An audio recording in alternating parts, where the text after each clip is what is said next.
Hello and welcome back to Amiable Arguments. I'm Luca and I'm here today with a new person and a new topic. So, Matt, why don't you introduce yourself to us? Hello, my name's Matt. I'm a graduate from the same university as Luca. That's how we know each other. Currently working in a supermarket, providing you all with food and stacking the shelves. I've come on the Luca's show today to talk about the Labour Party, which is quite a big topic. And I was just explaining to Luca before the podcast started, I'm not by any means an expert in the Labour Party, but I am.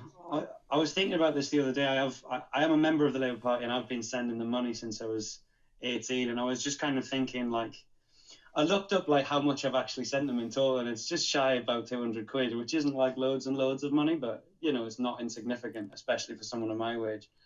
And I Well, was thinking, it's what have I it's more than actually? I've ever sent a political party, so I was thinking, what have I actually bought for my 200 quid? You know what I mean? Like, what has the Labour Party done with it other than gone backwards from an already poor starting point? So I feel like that is what I've spent my 200 quid on, and that qualifies me to have this conversation. And I feel I've paid 200 quid to have my opinion on the Labour Party and feel confident enough to share it. So, if anything, yeah. based on that, I personally think he sounds a little bit overqualified, but we'll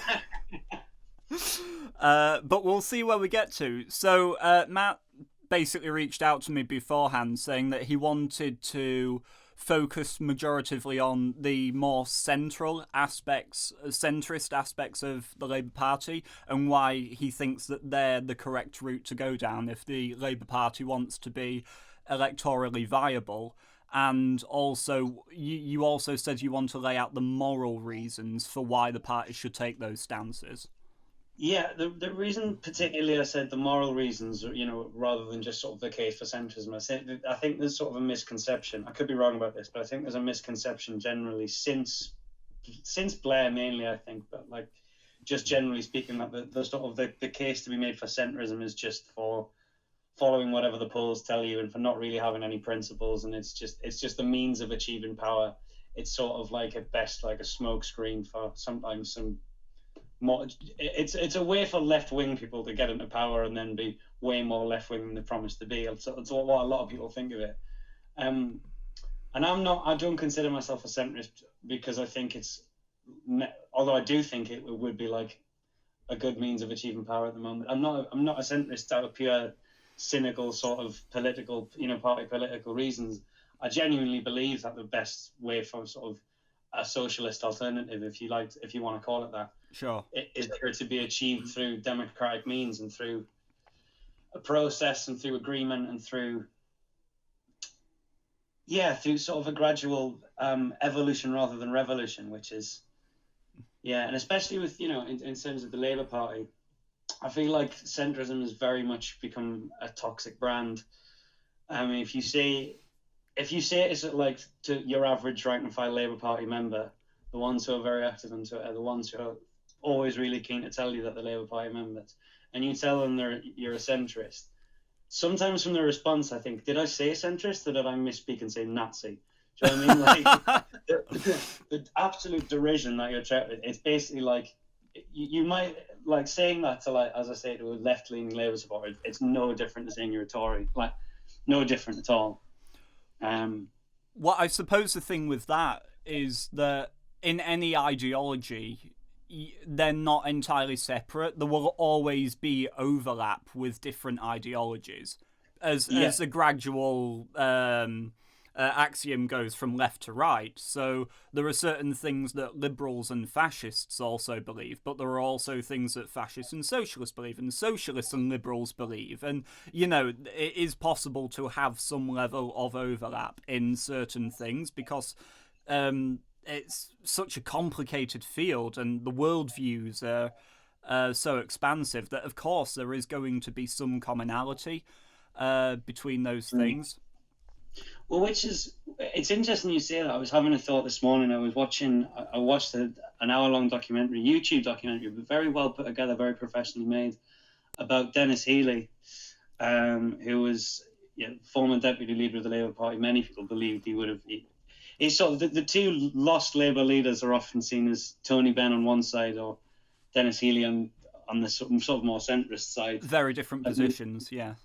Yeah, but I couldn't help thinking this morning that there's an alternate universe somewhere where Ben and Healy, work together, either one as leader or as deputy leader. I don't think it would have mattered. I think there's a universe where they work together and we never had Thatcherism. You know what I mean? Yes. I think so much of the story of the Labour Party, especially since the second half of the 20th century, is it's so obsessed with fighting itself and so obsessed with sort of who owns the soul of the Labour Party, or who does the Labour Party belong to, who gets to control it. That such a cliche way to say it, but it feels like such an echo chamber sometimes, and just such like it just feels like a sort of like a left wing like social club almost. It's just two vying sides shouting at each other for control of the party, like completely alien to what's going on with the rest of the country. Okay. I was just going to go on to say, I think it's. Did you? I imagine you watched the documentary I told you about the wilderness. Yeah, it's on YouTube. I watched both parts of it. Yeah, it was very informative. Yeah. 4 hours long in total, but yeah. It's fine. I had tea. But if anyone wants to sit for 4 hours and watch documentaries about the Labour Party in the 70s, 80s, and 90s, then go for it. But what I was going to say was that it's unbelievable just how much how much that time and that period in the Labour Party's history, when it spent 2 decades out of power, just how many parallels there are to today. Yeah. You have to remind yourself of it because it's just staggering. I'm like, you looked at like the way people were talking about Michael Foot before the election, almost like feeling sorry for him just because they knew he was just going to be decimated. Bless him. Like, yeah, but it's a bit of a depressing watch almost, because I feel like, have we learned nothing? Have we learned absolutely nothing? And as I say, I do think part of the sort of distaste when we talk about centrism does come from a lot of people think, we tried that under Blair. We had Blairism, which was, a period of centrism that we don't look back on fondly, or lots of people in the Labour Party at the very least don't look back on fondly. No, they don't. With things like the Iraq War, and I just think that's not. I think if we're gonna like denounce centrism because of one quote unquote failed centrist, why haven't we done that with socialism? Yeah, because socialism's got a lot more failed projects that they. Well, yeah. Yeah, and actually, it was really funny when I was looking at this, because I was trying to explore the history of the successful leaders of the party, the ones who had managed to get elected. Like, shouldn't have taken you too long. Pardon? I said it shouldn't have taken you too long. Well, this is a thing, because I was watching Tony Blair talking on the 120th anniversary of the party. So this was last year. And he was saying that Labour has been in power for 30 years out of 120. Yeah. Which is staggeringly low when you compare it to a lot of other parties. Particularly there's much more to and fro in America with the Democrats and the Republicans than there is. Well, I mean, some people do refer to the Conservatives as the natural party of government, don't they? Which is depressingly probably true, as you say, and it is borne out by the results of our elections. But what was I going to say? Oh yeah, I think there is a general ignorance of this. I certainly was generally sort of ignorant before I really looked into the history of the Labour Party, as you say, just how little time they've actually spent in power. Yeah. I mean, if you're 100 years old today, you probably remember 3 Labour Prime Ministers. Yeah. So, okay. I want to put this to you then. Okay. If you think that the moral case for the Labour Party and the platform that the Labour Party should take is centrism, then why be so tied to Labour? Why not throw yourself in with someone like the Lib Dems? Interesting question, and I've thought about this a lot. I've voted for the Labour Party in every single election, every single general election I've been allowed to vote in. 2 European elections. Maybe I've got that wrong. At least 1 European election. I abstained on the last one. Didn't vote for anyone. But I've never voted against the Labour Party anyway. I've never voted against them, and I think part of that is just blind loyalty. I've told you this before. I couldn't really in 2019. I couldn't articulate a reason why I was voting for the Labour Party beyond pure loyalty. And I was thinking that's weird, right? Do you know what I mean? that's odd to be paying money every month to an organisation supporting it. That when you've got such little faith or affection for it anymore. I think Well, the sorry, reason I don't think I'll ever leave is as I believe in what the Labour Party is and could be and has been for most of its history and the purpose it serves. Do you know what I mean? I think even people who don't support the Labour Party suffer when the Labour Party is a joke. Like under the dark days of Corbyn, when a prime minister is ineffective and uninspiring as Theresa May effectively had carte blanche to do whatever she wanted, and same now with Boris Johnson, because we don't have an opposition, or we don't have a meaningful opposition. No, and I wish we did. I do. Sorry, I do. Yes. It does, and they're entitled to their opinion. But when people on the left of the party, both MPs and supporters, going on at Keir, and I think Keir Starmer's made many mistakes, but going on at Keir Starmer about what he should support and what he shouldn't support, and he should denounce this and denounce that. I think I fail to realise it really doesn't matter what Keir Starmer says at this stage. The Conservatives have an 80-seat majority. His best bet is to try and be as undivisive as possible.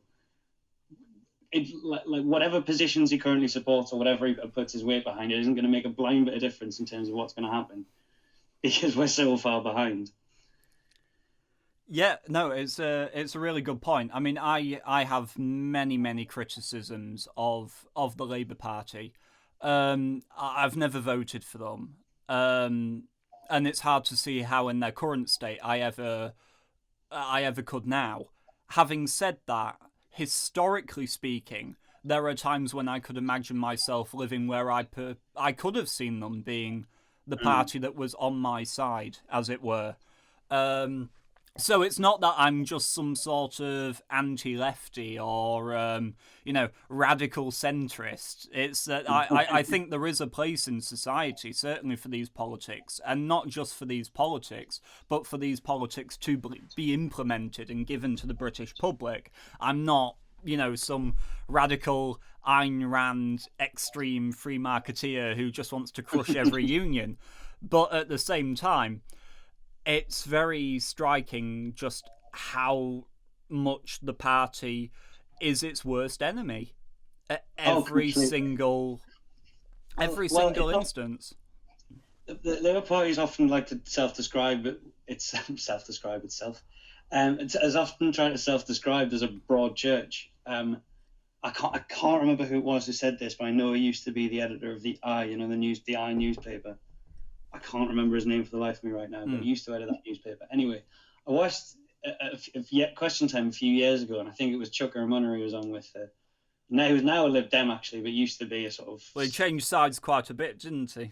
Yeah, well, he used to be sort of a Blairite Labour MP. And I try to make a distinction where I can between Blairite and centrism generally, because centrism is quite a wide sort of tent, and Blairism was its own specific thing. Anyway, he was a former Blairite Labour MP, and he described on Question Time with this guy, whose name I can't remember, he described the Labour Party as a broad church. This guy was like head and hands, he said it again. It's not a broad church, it's two separate political parties who hate each other. Yeah. Who hate each other. I mean, like... They really do. This is probably one of the reasons why I don't think Labour has the success, and I'd be willing to hear you on this. I imagine there might be a little bit of debate here, which is exciting, because I don't want you to just... I don't want to just agree with you on everything. Stop saying sense, Matt. Okay. I'll go off and I'll say some mad socialist nonsense. Okay, right, good. Now we're getting somewhere. Nah, I'll draw it out. Joking. Can I ask you this? Just I was sort of joking then, but even Corbyn, I can go into the reasons why this may surprise you. I did vote for Corbyn for leader twice, naively, and I can explain. I voted for him twice, knowing that he was significantly to the left of me, and I can explain the reasons for why I chose to do that if you want. But anyway, even Corbyn when he was leader of the party, and I really don't want to talk about him too much, but some of his ideas I don't think in isolation were bad ideas. I just think there was so many of them in one manifesto that was just instantly understood to be ludicrous. Yeah, well, actually, on that point, there were so many that they say all the time, don't they, that this was an incredible manifesto, that the people love the manifesto because all their polling for individual policies came out Yeah, very positive. But when you put all those policies together, people just look at this manifesto and they just think it's a Christmas list that goes, "We can't do exactly. all this." I Um, remember, I remember in 2015, before just before the election that Ed Miliband lost. It was the first election that I voted in. It's the only election I've ever voted in when I haven't been a Labour Party member. Um, there are sort of, I'm not sure exactly what there are, but there are rules in that. I don't know if you know this. There are rules as part of the Labour Party membership that you're not allowed to actively support or vote for anyone else. Which I think is kind of fair enough. It sounds a bit. I think it's to stop entrism. It's to stop sort of things like militant tendency happening again. I get anyway. But it was the first election I voted for before I joined Labour, and I considered I was more left wing at the time. I considered voting for the Greens, and they had a fantastic manifesto. I mean, even if you read it today, it was a brilliant manifesto. I mean, I remember talking to my dad about this at the time. Like, how difficult is it to write a good manifesto if your manifesto consists of promising people things that they would like? yes. I mean, that is not a conceptually like a difficult thing to do. You or I could do that. If you was write down 10 things that you think most people in the country would quite like, that's not difficult to do. It's sort of you have to promise enough that is radical and exciting to an extent. If you're a Labour leader, I think to an extent it does. You do have to represent change. I don't think you can go completely down the Tony Blair route of let's just continue Thatcherism with some with the occasional let's sort of throw to the left wing. But I think you do have to have some ideas. But like, yeah, I just documents and documents full of promises with little information about how it's going to be funded, and the little information there is doesn't seem watertight, and you constantly just keep telling everyone this is a fully costed manifesto. Don't think anyone knows what that means. So what I wanted Well, to put to you was, I would say, based on our history, and not just, I'm not talking about old colonial history here. I mean the last 50 years or so, post-war history, if you like, because that's the history that really matters at what we're driving at here. Because one, it's when Clement Attlee won in an absolute landslide. Okay, so going from that to where Labour are now, I just feel that the British people generally aren't a very socialist people. We're not a naturally left-leaning people. When you look at the history of this country, it has always been very centrist, or at least centre-right in many regards, because Britain isn't really an island of revolutions. We save those revolutions for France to go through and other countries to to tear it all up and start again. But that's not our history, apart from one civil war 350 years ago. So what would you say to that?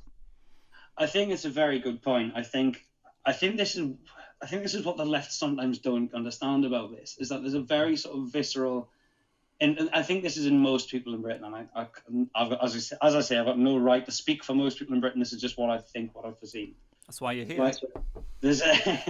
I think there's a real visceral dislike and distrust of just the sort of the militant way like the left go about things. Like, it's not even always just the ideas. It's the way they go about them. It's the shouting in the street, the mass knocking on people's doors, and how proud they are of it, and like all of these sort of every election, these campaigns, there's unseat Boris and all of this stuff. That's like, I just think people hate that. Do you know what I mean? Like, people hate, like, there was a part in the documentary where Michael Foot said, "How can we be so behind in the polls? There was 6,000 people at a rally I did last night." I think it was Roy Hattersley who said, "Yeah, but there were 120,000 people outside who thought you're insane." You know what I mean? It's like, I might be misquoting him then. I think it was Roy Hattersley. Sounds like something he'd say. Yeah, but it's true though, isn't it? It's like these sort of tactics, if you like, and groups like Militant Tendency and Momentum, who are not the same but share some worrying similarities. Like, people like that, those sort of groups, just the way they go about things, and the sort of the overt militant activism. I just think people hate it. I think you're completely right. So, sorry, to go back to your point, which is, do I agree with you that generally speaking, most people in this country are sort of small c conservative? Probably yes, right? So the question then becomes, how do you make small c conservative people vote for a socialist party if you want there to be a socialist party? Well, it then depends what your socialism looks like, doesn't it? It depends though. It depends what you consider to be socialism. If socialism is having a big welfare state and treating people fairly, and I'm all for that. I think most people are all for that. It's when it becomes, let's just endless government spending on on things that we would like possible that may or may not work, and like just endless long conversations about things that we may feel are important personally within the left and within the Labour Party, but generally speaking the country just aren't talking about and don't care about. I think Harold Wilson is someone I always like to talk about when as sort of how you square this circle, right? Well, he had a very nice accent. Yeah, he did. Well, he was sort of, I think the fact that he was personally likable as well, and sort of, he was an intriguing mixture of sort of modernization and sort of, a provincial sort of small town England at the same time, which was, I think, a very like helpful mix if you're a politician, particularly. I agree. Yes. But it always amazes me if you just look at the achievements of the Wilson government, particularly the 64-70 Wilson government. And just how many things now I just completely take for granted that Harold Wilson brought in. Like decriminalisation of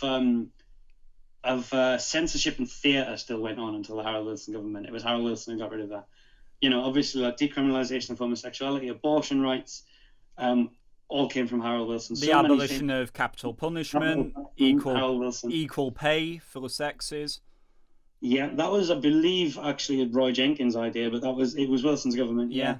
But I mean, anyway, so many things that that government did that we now completely take for granted. But none of that was, if you look at its manifesto at the time, or so if you look at polling at all of those ideas that we both recognise now, we come from completely different political backgrounds, but we both recognise all those things that happened were really great things and grateful that they happened, sort of thing. Yeah, well, if I could just come on to that, because everything that you've just named, those are all social issues. They weren't economic issues. So the fact that, but also, and this goes back to what I was saying at the beginning about overlap between some socialist and liberal principles, because as a liberal, one of the chief things that I personally believe is equality under the law, which is why it's so essential when Labour put through things like the Race Relations Act in '68 and the Equal Pay Act and all these things, because these are steps towards equality under the law where there was once discrimination. But then that's a very different thing to what I would characterise as, economic authoritarianism and just nationalisation of all these industries, taking and centralising power into one place, which I think is a very dangerous thing to do. Right, I would agree with that. I think there is a place for nationalised industry. I mean, would you accept that? Would you accept that the private sector couldn't, for example, take over the Navy? No, privatise it all. No, I'm joking. I'm joking. I'm just asking because there are people who believe it, and I just want to hear that. No, I'll give an example. Okay. I think nationalisation can be very beneficial and does benefit people when there is no room for competition. Or rather, and also maybe perhaps I could say, when there are industries where competition shouldn't be the main drive. You might insist that the health service is one of those, the NHS. We shouldn't be making competition out of saving people's lives. We should just be collectively working to save people's lives. So for that reason, I'd be for that. And another thing that I might be in favour of nationalising is the rail service, because right now there isn't a lot of competition on the rail service, and this means that these private companies are able to put massive price hikes on all of the tickets because they've the customer has no one else to turn to buy from in protest. So that would be an excuse for nationalisation. Well, I think that's I think that is interesting, and I think nationalising the railways would certainly be better than the system we have now, but I think there are ways to regulate industries without nationalisation. I think we tend not to do it. There's all sorts of different. Some people think it's it's sort of on liberal. It perhaps is, but you can reduce things like, like maximum prices for, do you know what I mean? And things like, like we could set laws saying like you can't, put a train fare up to like, or they can't rise prices for no reason. That do you know what I mean? Like, Yeah. like I don't think the state necessarily has to run things to enforce that they're run fairly. Does that make sense? I've not articulated that very well. Do you know what I mean? No, You know what I'm getting at? Yeah, I understand what you're saying, but the problem there is, of course, that when you just artificially, and I suppose this is actually chief argument against nationalisation of anything, that when you artificially price everything as the state decides, say, well, these are going to be the wages for these people, and this is how much the ticket's going to be, that leads to a lot more problems because it's also linked more intrinsically with the rest of the economy. Whereas if they're private, then it's purely based on their own money and the own things that they can do with their money, and not the larger pool of there's no give and take. It's just what they can do with it, as opposed to in the government. And this is what I was reading about in The Road to Serfdom, that if you're going to nationalise things and you're going to have socialist policies, then that means that your values have to be the ones that are agreed with. So everyone has to agree your priorities of which things are going to be put first and which things are going to be put last. And that's a very hard thing to get people to agree on. And through central planning, if those things have to be agreed on, then any thing to disagree with that central plan is going to have to be stomped out, because otherwise you can't do it. Okay. I hope I make sense too. There's just a lot to think about in that one. Yeah, I do understand what you're saying. I do kind of, I understand the question generally of sort of to what extent does the state have the right to tell people how they can and can't regulate their prices, and it's how businesses like how they can and can't operate. I do get that as a point as well.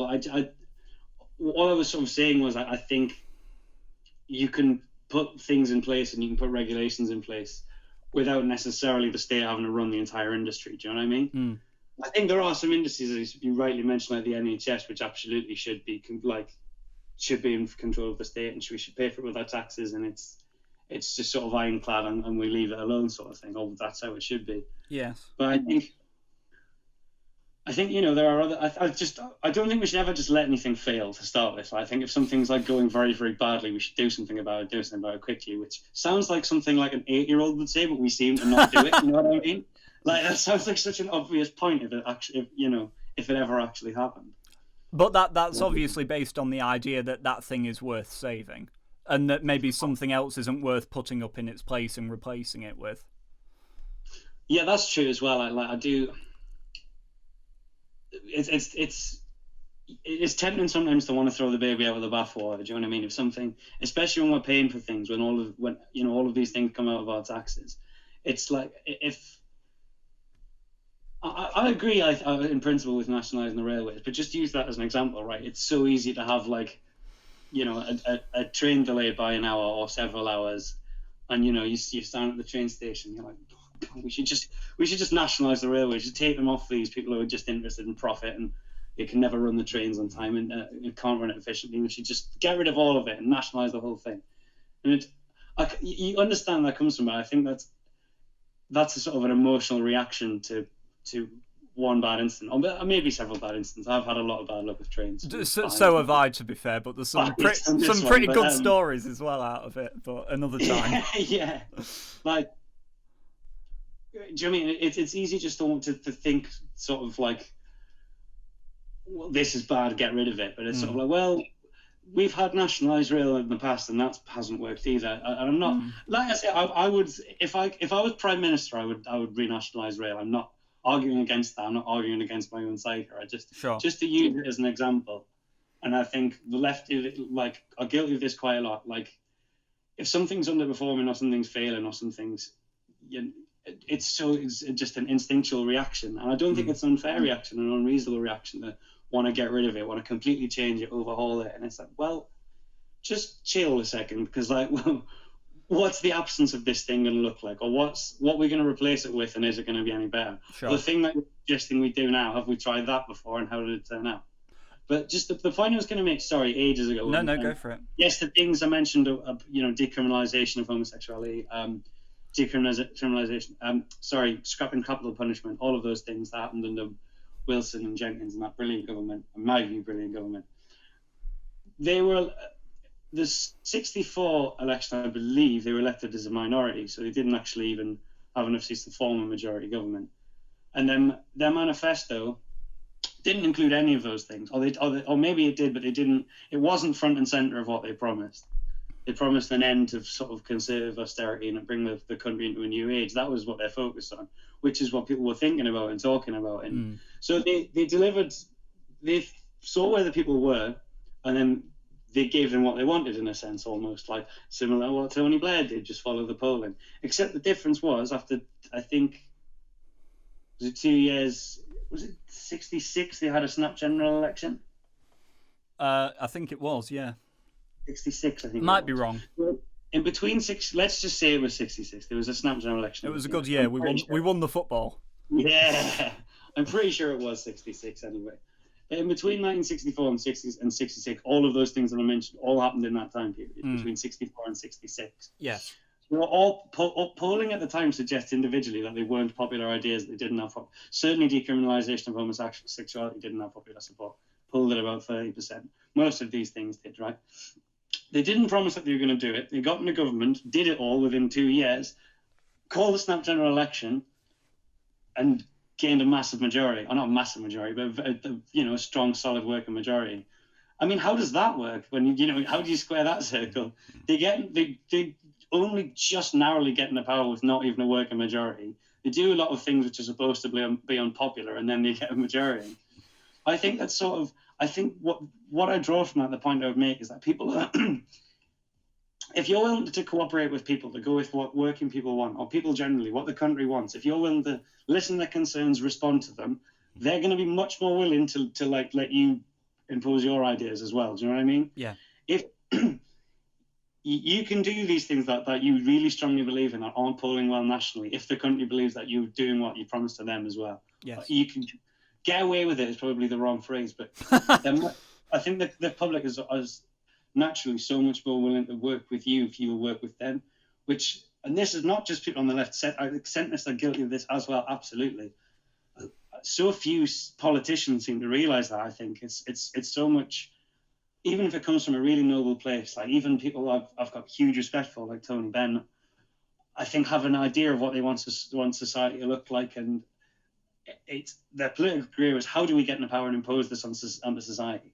Even if in someone like his case, and I have many disagreements with him, I fundamentally believe he wanted to do that because he thought it would make people's lives better. I don't think there was anything nefarious or selfish behind it, but I think it was very much, this is the right idea, let's give it to people, and let's it's all about how to package it up and how to convince them that, and they do want this socialist program. They just need to be convinced of it. Yeah. Where the Harold Wilson approach much more was, this is where society needs to go. In my view, we have these things that we believe are necessary, but they don't have popular support. What are the people like? Okay, well, what's your concerns? Man or woman on the street. Like, what are you, stay up all night thinking about? Because it's probably going to be different to me. Do you know what I mean? Well, and I think if you can do that with people, then they're more willing to let you. That's the irony of it.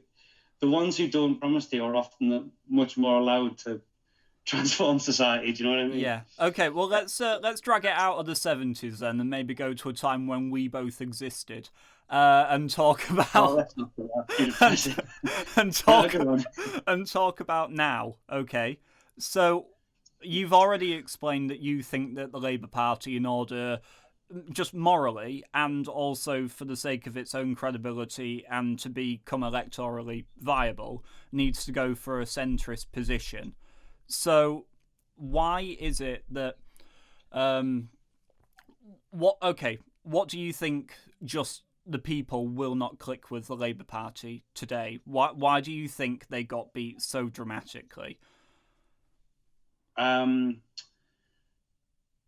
Very interesting. I think I really don't want to just slag off Jeremy Corbyn for the next 45 minutes. I really don't want to do Don't that. worry, I won't let you. As enjoyable as it'd be for me, I would As move the enjoyable as it conversation would though. be, I think it would, in some ways, make me a hypocrite, and I just kind of think it's an unnecessary thing to do. I think, since you asked me that question, I think there are so many things about. So, the most interesting question is why was there such a disparity between 2017 and 2019? If we're looking at like a Labour Party that was roughly the same in terms of, and I think there was a shift between Corbyn was leader of the Labour Party in 2017, but I don't think he had control of it. He'd only just sort of, yes, he survived the leadership challenge from Owen Smith. I'm sure we've all forgotten about, because he's about as forgettable as his name is. But yeah. So I'm sorry if your name's Owen Smith listening to this. Yeah, yeah. Sorry, Owen Smith. But anyway, so lost the leadership challenge. So sorry, succeeded in the leadership challenge against Owen Smith, but quite a significant part of even the membership, which is a lot more left wing generally than the public, voted for Owen Smith. Most Labour MPs supported Owen Smith, and before 2017, it was very much still like Corbyn may be the leader, but we've kicked and screamed about it, and it was almost like I can't think of the analogy I was going to use, but it was like I don't think Corbyn or Corbynites or Corbynism certainly had a control over the Labour Party in 2017 that it did in 2019. I think in 2019 it was very, very much seen as the Jeremy Corbyn party. Well, the momentum and those sorts of activists had well and truly taken over of what was on the manifesto and the general rhetoric of what was coming out of Labour. Well, the first time I worried that I was actually worried 2019 was going to happen in 2017, and the thing that made me worry about it was Chris Leslie, who eventually left the Labour Party and joined that god awful whatever it was called, the Independent. Oh, Change UK. But actually stay the same. The most status quo party you've ever seen. Yeah, the most completely like useless non-political party ever, right? But then he went off and joined that. But he said one thing after the 2017 election, which I thought was quite pertinent. He was talking about. He said it's an okay result. Don't get me wrong. It's not a disaster by any means, but it's only a success in relative terms to ourselves that we haven't won anything. We haven't won the election. We're still effectively going to have a Tory majority. Not literally, but in effect, because they've bribed these weirdos in Northern Ireland to prop them up. Like that's the DUP I'm speaking of for I'm not just anyway. Nothing. And Chris Leslie said this and was essentially crucified for pointing out what was just like literally just facts, like that we hadn't actually won anything. This wasn't a historically brilliant result on any means. It was just better than the disaster we were predicted. Well, sorry, can I just interject? Wasn't the 2017 election the one where Labour got about 217 seats, and then Corbyn came out the next day and said we're ready to form a government? Probably. Like, I'm not even joking. I know that sounds, but when Corbyn said all the mad things that he said, but possibly. I mean, I definitely remember like quote unquote journalists like Paul Mason at the time seriously suggesting that like the next 8 parties down or something from the like starting at the Labour Party and like the next sort of 7 or 8 that were all like that you all included under a broad tent of like the anti-Tory left or whatever, was like they should form this sort of electoral pact or should all form together to make a minority government of like 7. Like this was a serious suggestion that like Labour, the Lib Dems, the Greens, SNP, Plaid Cymru, like would just bypass. We would together might have more votes than the Conservative and form a government. Sure. But this is the kind of thing I mean. Like if you say Bill Maher made this point, he was talking about America, but I think it works here as well. When someone like Paul Mason, who is supposedly a respected left-wing journalist, when he says that, we all have to own it. Like that, the left becomes synonymous with comments like that when people say just completely. I mean, like it just makes a mockery of any idea of democracy or parliamentary democracy or due process or anything. Let's let's just all band together because we don't want the Tories, and let's just form a government between 7 or 8 parties.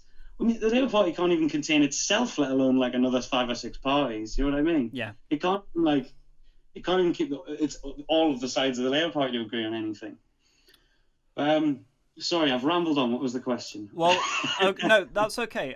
So I want to put this to you, because I think this is a thing that, annoyingly, again, we agree on quite a lot, but certainly within the Labour Party, I think this is the real thing. And to his credit, I think Starmer really has his finger on the pulse here of why they lost all those red wall voters.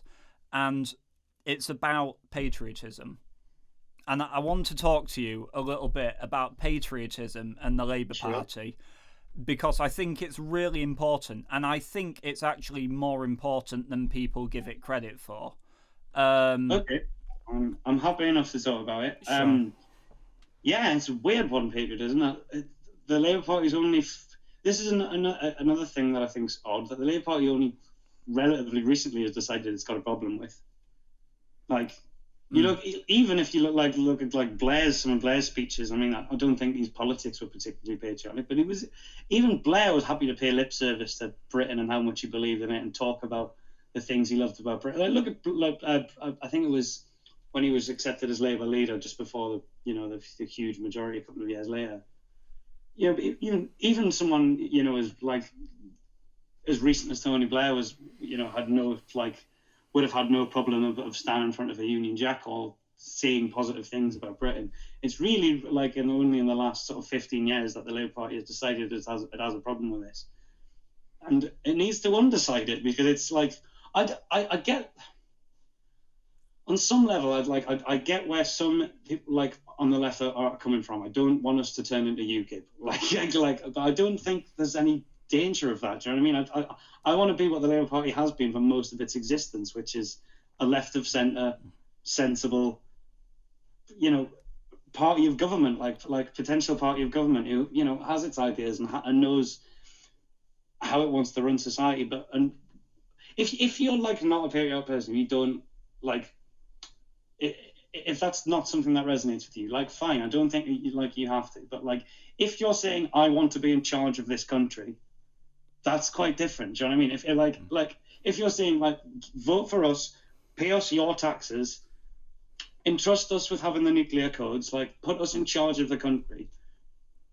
Why should the country that you don't like the country that you're unwilling to say anything positive about that? Yeah. It's a completely you can't hold both things in your head, in my opinion. Do you know what I mean? You can't. I don't think you necessarily have to be because some people I'm not especially patriotic. I'll get more patriotic when the football comes on, of sport, and I have my moments of feeling very patriotic, but I don't go around all day thinking about how brilliant Britain or England is. I do. I feel very lucky to have been born here, and there's places in the world where you could only dream about But yeah, when you've gone down that road to such an extent, where polling significant polling now shows that your average ordinary voters believe the Labour Party to be un-British, anti-patriotic, actually not just not patriotic, anti-British.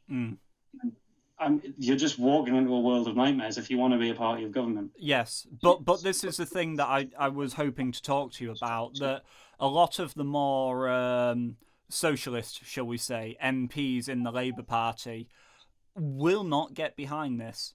They absolutely will not. It's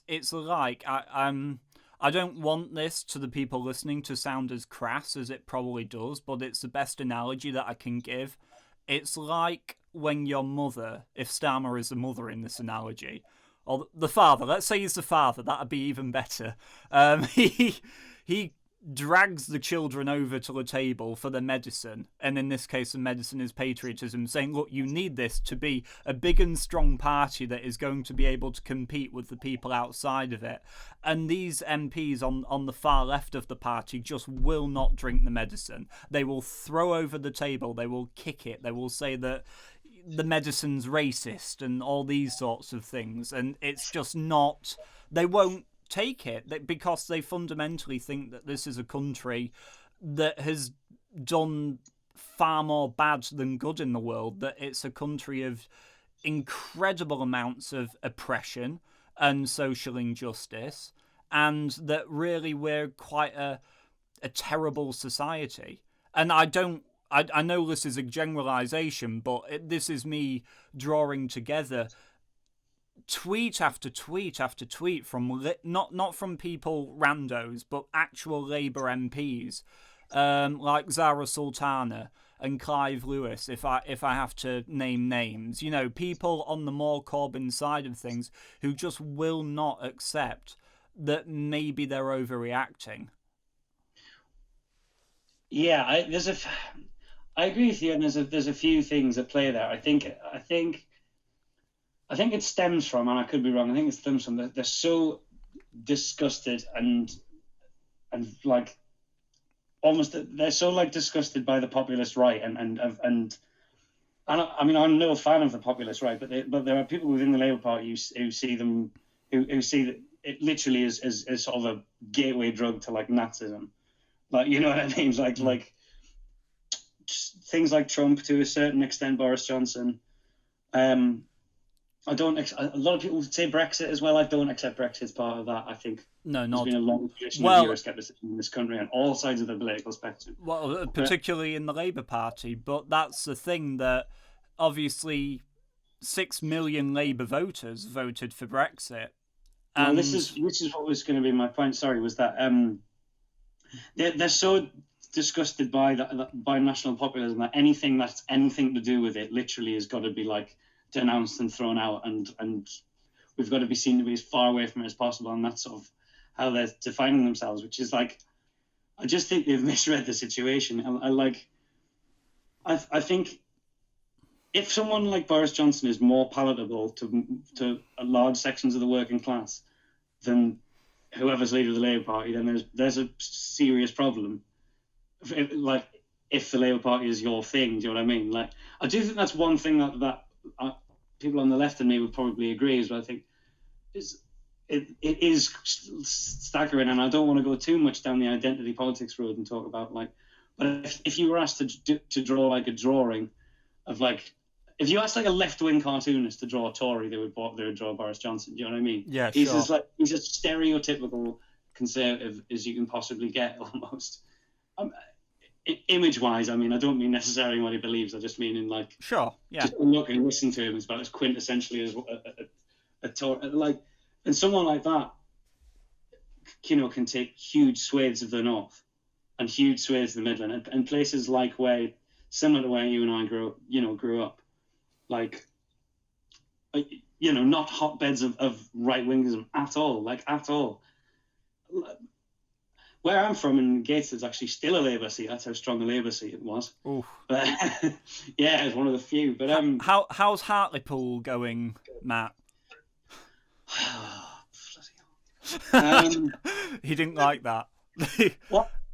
Sorry, can I just pause a moment to actually just clarify something to the people listening just about my position here? Because I know probably from this podcast it sounds a lot like I'm a conservative, and I'm actually not. I'm at the moment I define myself as politically homeless. I can't find just a reasonable liberal party to actually get behind. But I just wanted to clarify that I'm not some, if Matt here is a lifelong paid-up member of the Labour Party, I'm certainly not a lifelong paid-up member of the Tory Party. But I just wanted to put that across.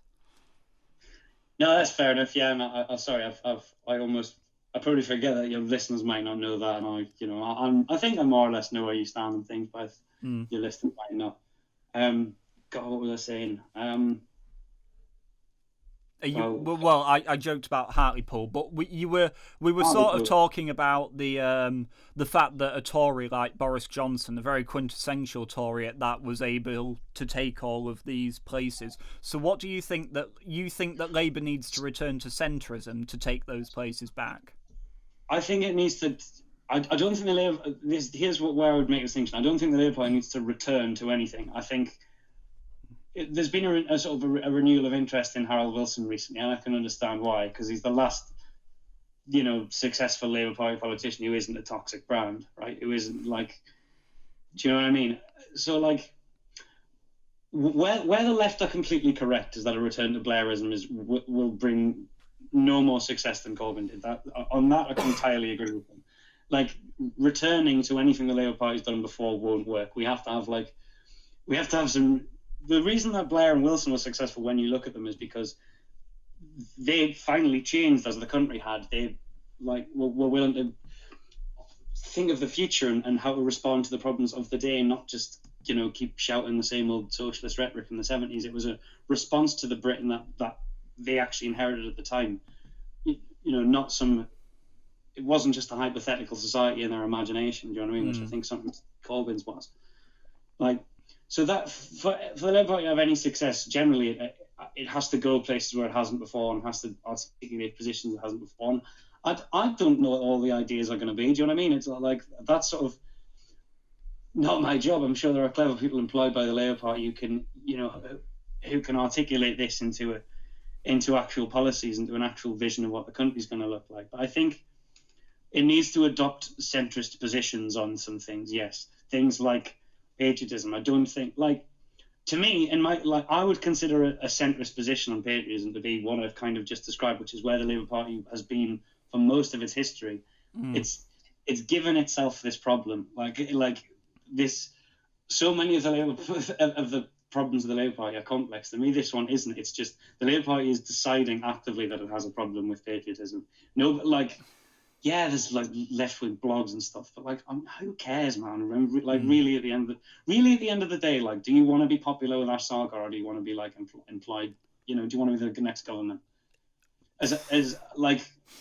I'm sorry, the more I look at things and the more things seem to progress, the more convinced I am that they're mutually exclusive. I think you can be, I think to be the government of the UK, you have to be unpopular on Twitter, and I don't think you can be a Twitter darling or a darling of the left and be successful. It's I actually think every day that Sarkar and Bastani and Paul Mason and Owen Jones are going on the internet slagging off Keir Starmer is a good day for Keir Starmer. I genuinely believe that. It's well, actually, maybe it's a double bluff and it's genius. I don't know. I'll just tie in for the maybe two people in the country who don't know who Owen Jones is. He's been a very ardent campaigner for the Labour Party for as long as I've known him, and he also is a columnist for the Guardian newspaper, that amazing newspaper.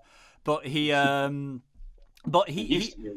he said something very interesting about patriotism on Good Morning Britain a few weeks ago, and I watched it with a lot of interest, where he basically said, well, patriotism, and I can't remember the exact quote, forgive me, but he basically said patriotism is funding the NHS, patriotism is the eradication of food banks, it's all these sorts of things, but which I don't disagree with, but it's just the fact that he only the vibe I got from it is that the country is only able or allowed to be patriotic when the country does left-wing things, and I don't agree with that.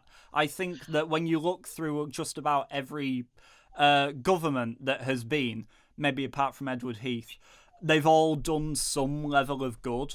There has been something there worth being proud of as the continued story of this country. And so to just say that, well, actually the only good stuff is the stuff that Labour did, I think is just wrong. I think it's inaccurate, and I think it's very uncharitable. Yeah, and it doesn't come across well either, does it? It comes across as someone being like, look at all of these good things my team have done. Well, very arrogant. Very arrogant. Yeah. I've heard Owen Jones, I mean, I've got various problems with Owen Jones, as you know, but I've heard Owen Jones make similar points to this before, talking about patriotism. And it's like,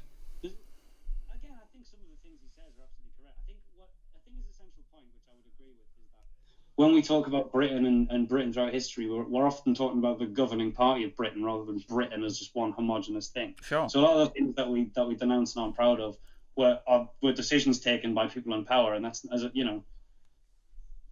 you can of course be sort of unhappy with them and know now that was wrong, but that's to just think of that Britain bad. Well, no, that was a decision that somebody took, and that was, which I think is a reasonable point. But anyway, I know what you mean. That but even then, okay, if that's what patriotism is to you, if that's genuinely what Owen Jones is like, yes, I'm proud to be British because of the suffragette movement and because of all of these things that he mentions when he's forced to, but because someone asks him about this.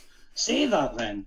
Like, say that without like, you know, Jeremy Vine making you say it. Do you know what I mean? Like, Yeah. what?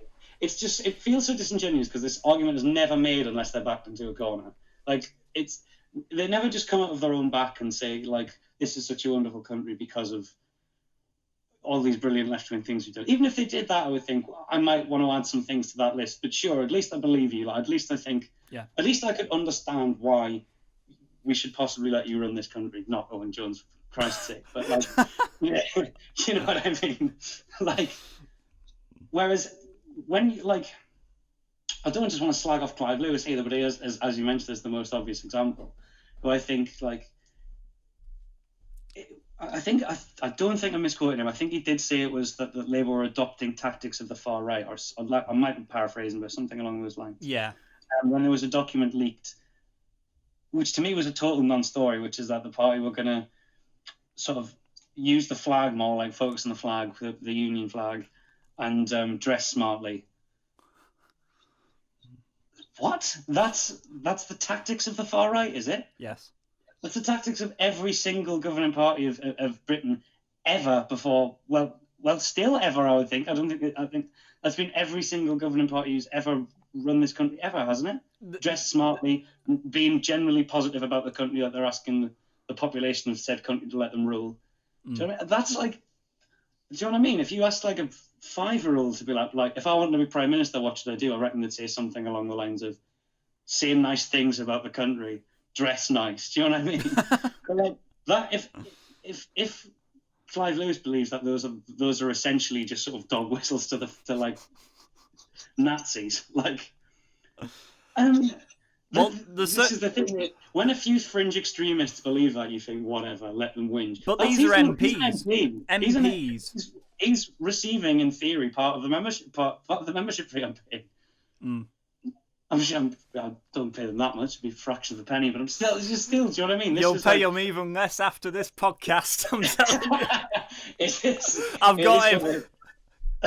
Is this what this podcast's actually going to be called? Not Matt Laidlaw makes moral case for centrism. Matt Laidlaw cancels his Labour membership. Labour membership live on air. Like and subscribe. Yeah. No, I'm not going to do that because of what I said before. But, yes. Yeah. I have thought about it for some time. I have thought before, like, you know, why am I giving money to this institution that's just so intent on destroying itself? So can I ask you about something else to do with this? Because we've spent a good bug time on the patriotism thing now, and that it's fun. And that is that.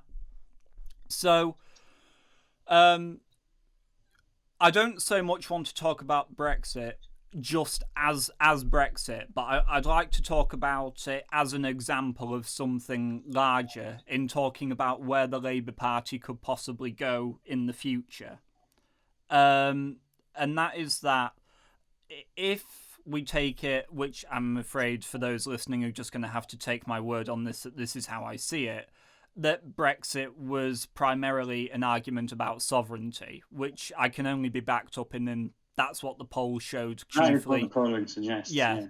That it was mostly to do with the sovereignty argument. It was the, to go back to the great Labour Tony Benn, it's 5 questions. It's what power do you have?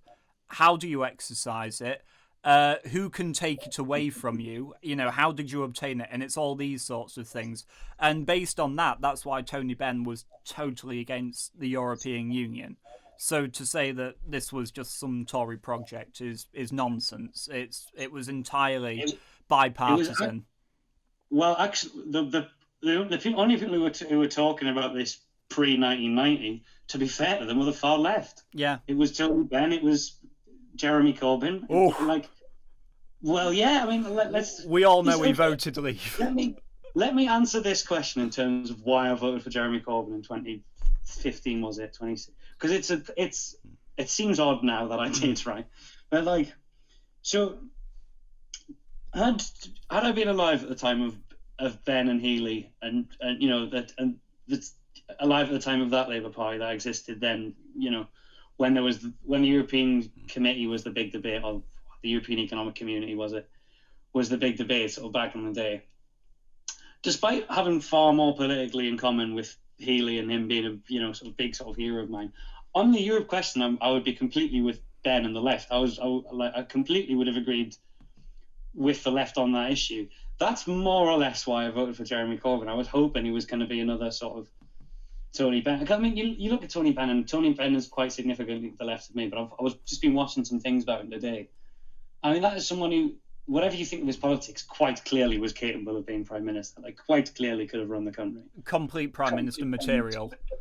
Tony Benn, absolutely.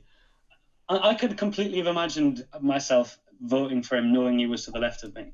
So that was sort of similar with me and Jeremy Corbyn. I always knew I was more left wing then than I am now, but I even then knew Jeremy Corbyn was somewhere to the left of me. But I just kind of thought that we needed a change. I just thought Miliband was the wrong choice, and every other choice that, like, Andy Burnham, Yvette Cooper, Liz Kendall, just none of them at the time just to me represented anything different. So it was sort of a gamble in a sense that I was just thinking, well, let's just give this old Eurosceptic a try. Maybe that's what the country's, maybe that's what the country's asking for. Maybe it might work. I thought it was mad enough that it just might work, essentially. Yeah. So I voted for him in the first time. Right. Instead of becoming the next Tony Benn, I think Jeremy Corbyn ended up being more like Neil Kinnock, which was, he had this sort of radical career, this radical career in opposition, a career in protest before he became leader of the Labour Party. And then, supposedly for a man of principle, that would keep being, everyone's banging on about how principled he was, despite all his faults. Which I do agree in charity that he had principles. I think Neil Kinnock probably had principles. But what's the point in having principles if as soon as you're made leader, they go completely out the window? So this great principled man who, if you Google like footage of Jeremy Corbyn pre-2015, he's probably talking about why we should leave the European Union. I mean, that's how much of a single issue politician he was conceived as. He was perceived to be like if anyone had heard of Jeremy Corbyn before about 2015, they'd have said, "Oh, what, the anti-EU guy?" So it's not like it wasn't that he'd made some disparaging statements about Europe in the past. I mean, this was a cut and dried Eurosceptic his entire political career. Yes. So to almost immediately after he became leader, just without any sort of real compromise, like any real backlash or without seemingly any protest, to unequivocally support a hard Remain position. I don't think the Labour Party actually should have taken a position on Brexit. It's a controversial view. I don't see why that was necessary. Let the government get themselves in a tangle about it. Let David Cameron we didn't need to. The Labour Party should have just stayed neutral on the Brexit question, or allowed the MPs to have their own opinions on it, sure. But I don't think the Labour Party should have had an official position before the referendum, which was its big mistake. Okay, so it made Jeremy Corbyn take a position that he didn't agree with. Then we're annoyed that he wasn't able to articulate it very well. Well, of course he can't, because he doesn't actually believe it. You've just made him believe it. Yeah. Or you've made him support it because it's what the Parliamentary Labour Party wants. And then he lost. The Remain lost the vote. There was this huge vote of no confidence in Jeremy Corbyn, and I was like, hang on, who decided that this party that I'm paying money to was going to be an unequivocal Remain party? Why there hasn't even been a debate about this? We've just decided we're a Remain party. For all my reservations about this, is why I voted for Corbyn the second time, right? This is what I was getting to. I don't think the Parliamentary Labour Party at that time had any right to get rid of a leader because the thing that they made him support hadn't won. Yeah. It was sort of hypocritical. It was well, if you just let him believe what he believed from the start, he's more in touch with the rest of the country perhaps than the rest of you on this issue. So I do have some sympathy with Corbyn on Brexit up until about 2017. So I think that's why the Labour Party, one of the reasons that, as I say again, that the Labour Party didn't do too badly in 2017 was because it had a position on Brexit. It would respect the result. Respect the result and have a sort of soft Brexit that I think most of the country probably wanted at that time, or certainly would have been palatable to, would have been happy with. So So that's the thing again. Sorry, like the Labour Party decided to become a Remain party. I'm not sure when, and there certainly wasn't very much discussion about it. And there was always a very like healthy Eurosceptic tradition in the Labour Party, Yeah. and that was the only place, as I say, where there was like a Eurosceptic tradition, or vocally certainly was the main place you might say opposition to Europe was within the left of the Labour Party. Um, Okay, well, Matt, we've got about. Let me just have a look at the timer, just so I know, so because I've got about 5 minutes left, Matt. So, is can there I just anything? finish up on that really quick? Sorry, Yeah, sorry. yeah, go for it. Yeah, I think changing their mind about that in 2019 and becoming a Remain party, like an even stronger Remain party, was foolish for a few reasons. One, no polling suggested it was going to like be beneficial. Every single like by-election, European election, anything in between 2016 and 2019, Remain supporting parties were crucified universally across the board. There was not a single success in any election at any level for a hard Remain supporting party after 2016 anywhere. And the third thing is because a lot of the data they were using is what a lot of our supporters or a lot of proposed or possible Labour voters or places where we think we could win votes support Remain, or if there was a vote tomorrow would vote Remain. But there's a big difference between believing we should remain in the European Union and believing that after there's been a vote on the European Union it should be overturned. 90% of people I know who voted Remain believe that the referendum should be respected. So it wasn't just that the party took on a Remain position; it took an anti-democratic position for me, and an unclear one. That was like we're going to have a vote, and then they're going to have a vote on that vote. But sorry, yeah, I think the party got into a whole mess with Brexit that it just didn't need to. No, I suppose this is one of the things actually that, in a way, and this is the first time I've felt it. We kind of have moved on since Brexit now. As a COVID forced us to. I think COVID's forced us to. COVID has forced us to. I think what I mean by that is if we hadn't had the COVID crisis, the rejoin movement would be a lot louder and more vocal than it is. But anyway, Brexit is a gone issue now. I just wanted to talk about it in terms of just basically how it kind of did kill Labour. But it's more than that. It killed the trust in Labour to be a democratic party. Boris managed to overcome that by getting rid of. People described it as very tyrannical at the time, and that's a fair characterization. But Boris got over that at the time by basically saying, you either get behind the fact that we're going to get a deal and we are going to implement the will of the people, or you're not fit to be in this party. You either respect the result or not, and Labour just allowed themselves to be full of MPs who were just willing to not. What right did they have to do that? That's not what the Labour Party's there for. I agree that that Labour MPs can't just be delegates, can't just be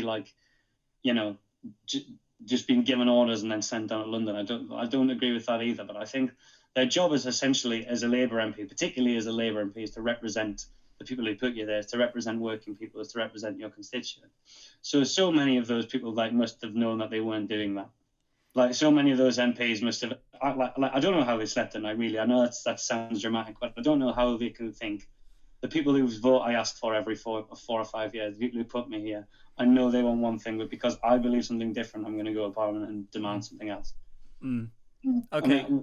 Is it any wonder that people lose affection for the Labour Party, or maybe even still vote for you, but just don't take you seriously anymore when you do things like that? You know what I mean? Okay, Matt, I'm gonna give you the floor now, just to because we've got about a few minutes left, and I'm not going to interrupt until the end, but just to sort of get you to respond to this question: is Labour still the party of the working class? And going forward, should that still be its primary focus? What do you define as the working class? Well, I would majoritively define the working class as those. I wouldn't say northern. I don't think it's fair, but obviously northern being majoritively where you think of the working class. So just low income families, or I'd even go as far as to say just small business owners. And obviously the party, if Labour still wants to cling to the idea of identity politics, then I suppose the current Labour Party basically sees all minorities as a type of working class.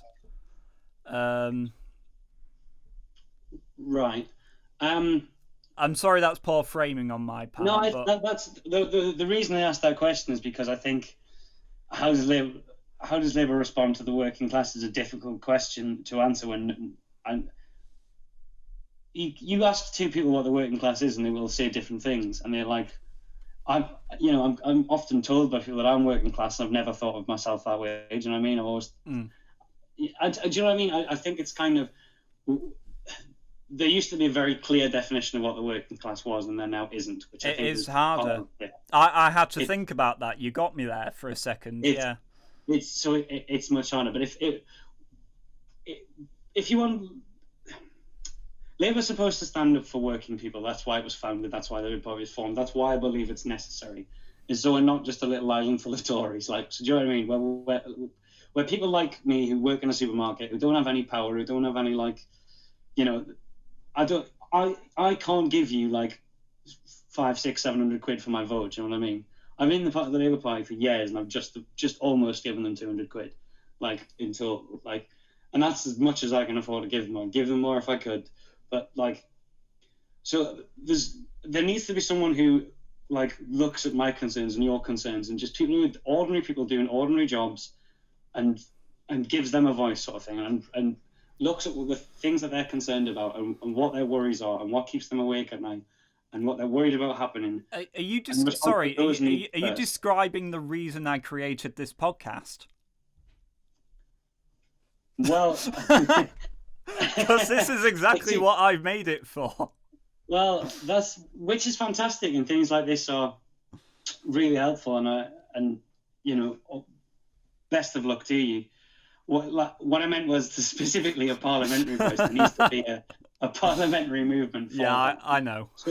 So what I would suggest, if not the Labour Party is going to listen to this or do it, even if they would listen, but like, what I would say to Keir Starmer if I was to meet them is just go back to that, like, put the people that you're supposed to represent first. Go and speak to them. What are their concerns? Listen to them. Think about it. Like, then decide how you're going to respond to that. Then you can start thinking about like how you want to remodel society in your image. But no, at first, especially when we're getting decimated at election after election after election.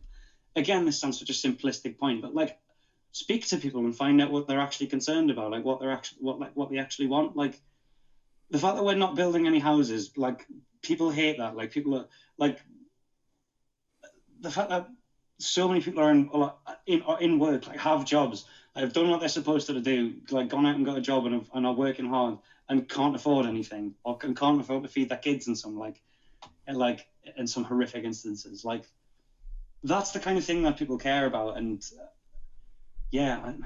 okay. No, that's that's try to represent people again rather than have grand visions. Okay. No, Matt, that's amazing. Right, well, I've got so much out of this personally. Thank you for coming on the show. Thank you. I waffled on too much. This is, as I say, just all my opinions. But no, absolutely. This is a podcast for waffling. Waffling is actively encouraged on this podcast. So thank you, Matt, for coming on. If anyone enjoyed this podcast, and I do unironically encourage you to like and subscribe, thank you, because I always have a thing about this when people say that at the end of the video, and I'm going to stop it. This is the last time you'll ever hear me do it like that, because it's like, well, obviously that's what you want. I don't even need to say it. No, you know what I want. Go do it. You should have got me to do it. You should have got me to plug it. Like and subscribe, Lucas channel. Very good. There we go. It'll enrich life. We've both told you now, so you have to do it. No, thank you all for listening. Again, I'll have Irina's cracking artwork covering the podcast for this stream, so I'll leave a link in the description below for her art pages, which I encourage you all to go have a look at. And join me next time for a new podcast with a new theme and a new person. And if you'd like to be on the show, all you have to do is email me on the link in the description again. So until then, thank you very much.